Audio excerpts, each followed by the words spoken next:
Okey, bila sebut pasal nak turunkan kolesterol, apa yang terbayang kat kepala? Mesti lari berjam-jam atas treadmill sampai penat kan? Tapi, apa kata kalau saya bagi tahu, sains terkini sebenarnya dah jumpa cara yang jauh lebih pantas, lagi cekap dan cuma perlukan 10 minit je sehari.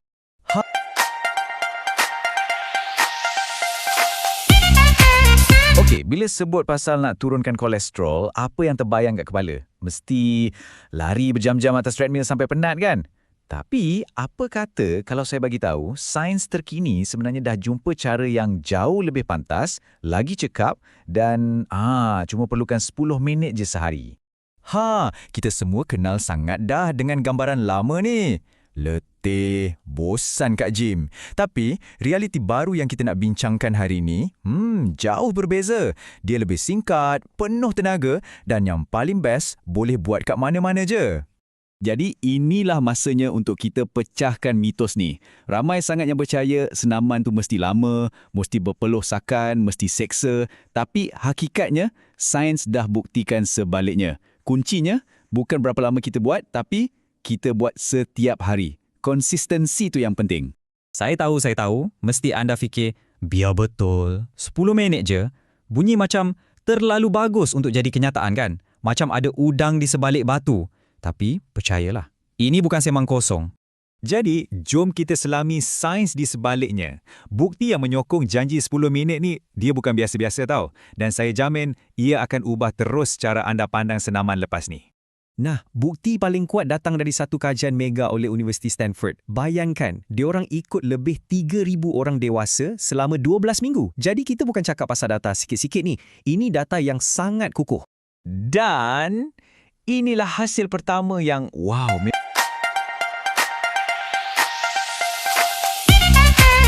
luar biasa. Kumpulan yang bersenam 10 minit je sehari tu, purata kolesterol jahat atau LDL diorang turun sebanyak 12%. Kejap. Bukan tu je. Pada masa yang sama, kolesterol baik atau HDL, diorang pula naik sebanyak 10%. Jadi, kita dapat dua faedah sekaligus dengan perubahan yang nampak kecil je kan? Sekarang nak bagi anda nampak betapa hebatnya nombor ni, ubat statin yang doktor selalu bagi itu, sasaran dia nak turunkan kolesterol dalam 30 ke 50%. Jadi, bila kita boleh capai 12% penurunan hanya dengan senaman tanpa ubat langsung, itu satu pencapaian yang gila besar sebenarnya. Okey, kita dah tahu hasil dia memang power. Persoalannya sekarang, macam mana benda ni boleh jadi? Macam mana badan kita ni boleh jadi efisien macam tu dalam masa yang singkat je? Rahsia dia terletak pada satu analogi yang senang gila nak faham. Span lapar. Cuba bayangkan otot-otot besar kat peha, pinggul dan perut anda tu macam span yang tengah lapar gila. Bila kita gerakkan otot-otot ni, diorang perlukan tenaga cepat-cepat. Jadi apa dibuat? Dia sedut kolesterol jahat dari darah kita untuk dijadikan makanan atau bahan api. Simple kan? Tapi sangat-sangat berkesan. Kalau dari sudut sains biologinya pula, apa yang jadi ialah senaman ni macam buka lebih banyak pintu masuk. Nama dia reseptor LDL pada sel otot kita. Pintu-pintu inilah yang akan tarik kolesterol jahat keluar dari salur darah dan bawa masuk dalam sel untuk dibakar jadi tenaga. Jadi nampak tak? Kuncinya bukan berapa lama kita berpeluh, tapi otot besar mana yang kita paksa untuk bekerja. Baiklah, teori dan sains semua dah jelas. Sekarang, jom kita masuk bahagian yang paling best, bahagian praktikal. Jom kita tengok satu-satu rutin 10 minit yang anda boleh mula buat sekarang juga. Kat rumah je, tak payah pakai apa-apa alatan pun. Rutin ni simple je, ada 4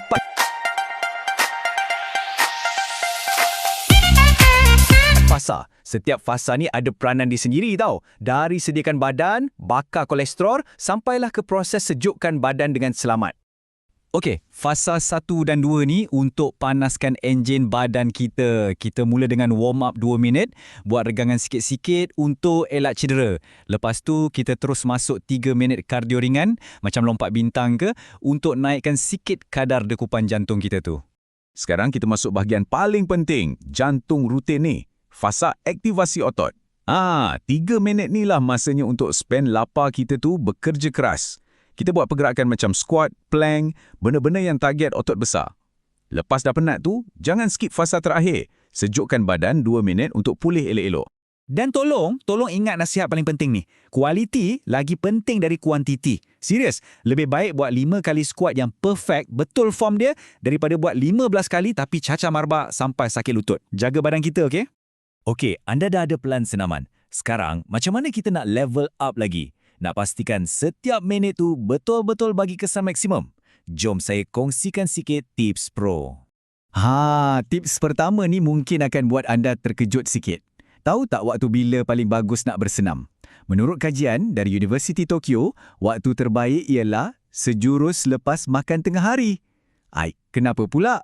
Sebab masa itulah lemak dan gula dari makanan kita tengah banyak dalam darah. Jadi badan kita boleh terus tangkap dan bakar benda tu jadi tenaga. Cekap gila kan? Dan untuk betul-betul menjadi, cuba elakkan kesilapan-kesilapan biasa ni. Pertama, jangan obses dengan peluh, tapi obseslah dengan buat setiap hari. Kedua, ingat, senaman 10 minit ni bukan lesen untuk makan semua benda ya, kena jaga makan juga. Dan akhir sekali, tolonglah jangan abaikan tidur. Tidur yang cukup tu penting gila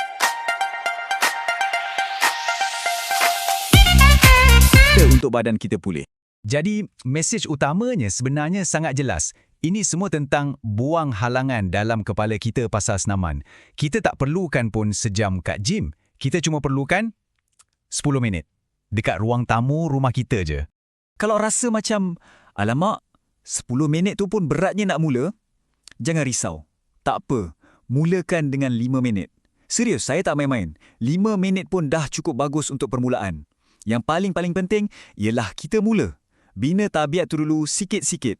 Yang saya suka sangat dengan ayat ni, cuba dengar betul-betul. Ia satu cara fikir yang, menusuk ke hati. Kan? Kita cuma laburkan 10 minit yang sangat kecil hari ini untuk dapat pulangan kesihatan yang tak ternilai-nilainya pada masa depan. Sebelum kita habis, saya nak tinggalkan anda dengan satu soalan untuk difikirkan. Apa sebenarnya ganjaran yang kita cari? Betul ke nombor atas kertas ujian darah 3 bulan dari sekarang? Atau ganjaran yang kita boleh rasa serta-merta? Rasa lebih bertenaga, mood jadi lebih baik, rasa puas dapat capai sesuatu setiap hari. Mungkin itulah kunci sebenar yang buat kita terus bersemangat kan? Sesuatu untuk anda fikirkan, sambil anda mulakan 10 minit pertama anda, mungkin hari ini juga.